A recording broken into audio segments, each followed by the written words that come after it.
বিরল আয়োজন করে তাক লাগিয়ে দিলেন আমিরে জামাত, বাংলাদেশ জামাত ইসলামের আমির ডাক্তার শফিকুর রহমান। এবং এই আয়োজন থেকে প্রমাণিত হচ্ছে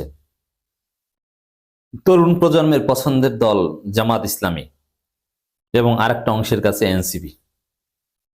বিএনপি তরুণ প্রজন্মের কাছে কোনো পছন্দের দল নয়। বিএনপি কেমন যেন শুনলে বুইরে বুইরে মনে হয়, ৭৮ বছর বয়স, ৮২ বছর বয়স, এই টাইপের দল এক একজনের। আর ডাক্তার শফিকুর রহমানের বয়স ৭০-এর কাছাকাছি হলো, জেনজির সাথে মিশেন, জেনজি তাকে জড়িয়ে ধরতে পারে, তার সাথে সেলফি তুলতে পারে, জেনজির প্রশ্ন উত্তর দেন তিনি, সরাসরি কানেক্টেড থাকেন জেনজির সাথে। এবং এই তরুণ প্রজন্মের দল জামাত ইসলামীতে সাদিক কায়েম আছে, এখানে শিশির মনির আছে, মির্জা গালিব আছে, যারা তরুণদের, কিশোরদেরও, কিশোর কিশোরী, তরুণীদের পছন্দের। এখানে আরো অনেক ইন্টারেস্টিং ফিগার আছে, যেটা এই জামাতকে তরুণ প্রজন্মের কাছে পছন্দের দলে পরিণত করেছে। আর বিএনপি বুইরাদের দল। বেস্টে জমিরুদ্দিন সরকার হাঁটতে পারে না ঠিক মতো, বিএনপি নেতা মির্জা ফখরুল তার আশেপাশে গেলে ধাক্কা দিয়ে সরিয়ে দেয়, মাঝে মাঝে থাপ্পড় দেয়। আর আমিরে জামাতকে জেনজিরা জড়িয়ে ধরে। তো আমিরে জামাত নানান ক্রিয়েটিভ প্রোগ্রাম করছেন, এর মাধ্যমে জেনজিকে আকর্ষণ করছেন এবং জেনজি আমিরে জামাতের ক্ষেত্রে কমফোর্ট ফিল করছে। আর আরেক শ্রেণীর তরুণদের কাছে, বিশেষ করে বিপ্লবী তরুণ যারা জুলাই যোদ্ধা, তাদের কাছে স্বাভাবিকভাবেই এনসিপি নিয়ে যতই বিতর্ক থাক, এনসিপি তাদের কাছে আবেগের জায়গা। এখন এই জামাত এনসিপি এক হয়েছে, মানে পুরো তরুণ প্রজন্মের দল এখন জামাত এনসিপি। জামাত এনসিপির বাইরে কোনো তরুণ নাই, বিএনপিতে কোনো তরুণ নাই। বিএনপির যে তরুণ, মিনিমাম তার বয়স ৩৯ বছর, তাহলে সে কি তরুণ? কোনো জেনজি বিএনপি করে না। জেনজি মানে জামাত এবং এনসিপি। দর্শক, হ্যালো আওয়ার লিডার, জেনজির মুখোমুখি আমিরে জামাত, এই প্রোগ্রামটা সারা জাগিয়েছে।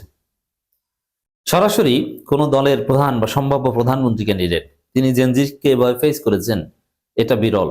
বাংলাদেশে এটা ঘটেনি, দিস ইজ ফার্স্ট টাইম। এখন এটা দেখা দেখি তারেক রহমান করলেও করতে পারেন। শেখ হাসিনা মাঝে মাঝে কিছু তরুণ ইনফ্লুয়েন্সারদের মুখোমুখি হতেন, এরকম কিছু এক্সাম্পল আছে, কিন্তু সেটা স্পেসিফিক জেনজি না, ইউটিউবার, ইনফ্লুয়েন্সার, এরকম কিছু। এর আফসান্দা ছোট ভাই এই টিপের,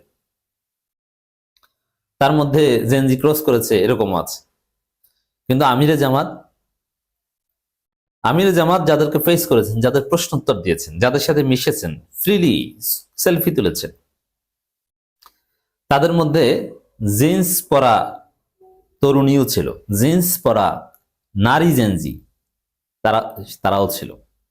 তা আমিরে জামাত এদেশের নায়ক নায়িকাদেরও নেতা, অপবিশ্বাসদেরও নেতা। তিনি শুধু ইমাম এবং সাধারণ জনগণের নেতা নন, সবার নেতা, আস্তিক নাস্তিক, হিন্দু মুসলিম সবার নেতা। সবার সাথে মিশছেন, নিজেকে সেভাবে ইনক্লুসিভ এবং সার্বজনীন হিসেবে প্রেজেন্ট করতে পারছেন, প্রমাণ করতে পারছেন। এই যে জেনজির মুখোমুখি, এটা বাংলাদেশে কখনো ঘটেনি, বিশেষ করে সিনিয়র লিডাররা এরকম মুখোমুখি কেউ হননি।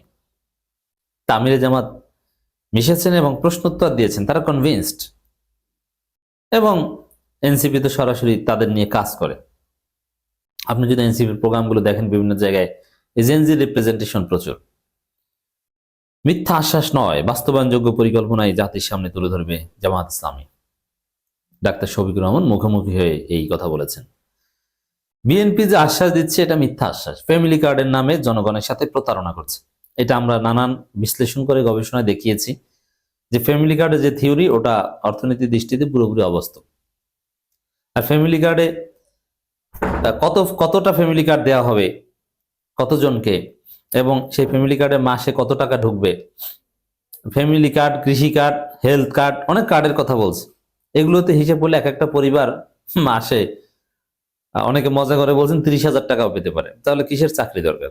এই যে ফ্যামিলি কার্ডের যে theory, family card, health card, কৃষি কার্ড, মানে একটা বেকার প্রজন্ম তৈরি এবং নারীদেরকে ঘরে আটকে রাখার, কর্মহীন করার একটা ফালতু থিওরি। এবং আপনি যদি এটাকে ফালতু না বলে বাস্তবসম্মত বলেন, যে না মানুষ একটু ভালো থাকবে। বাংলাদেশে মানুষ না খেয়ে থাকে না, অর্থাৎ ফ্যামিলি কার্ডের প্রয়োজন নেই। আপনি কাজ দেন, আর জামাত বলছে কাজ দেব, ফ্যামিলি কার্ড মার না। তারপরেও যদি ফ্যামিলি কার্ড আপনি দেনও, দিতেও চান, যা বলছেন এতে যে পরিমাণ টাকা লাগে, বাংলাদেশে ওই পরিমাণ টাকা নাই। ওই পরিমাণ বাজেটের 5% আপনি এই ফ্যামিলি কার্ডে পিছনে খরচ করবেন, বাংলাদেশ ধ্বংস হয়ে যাবে।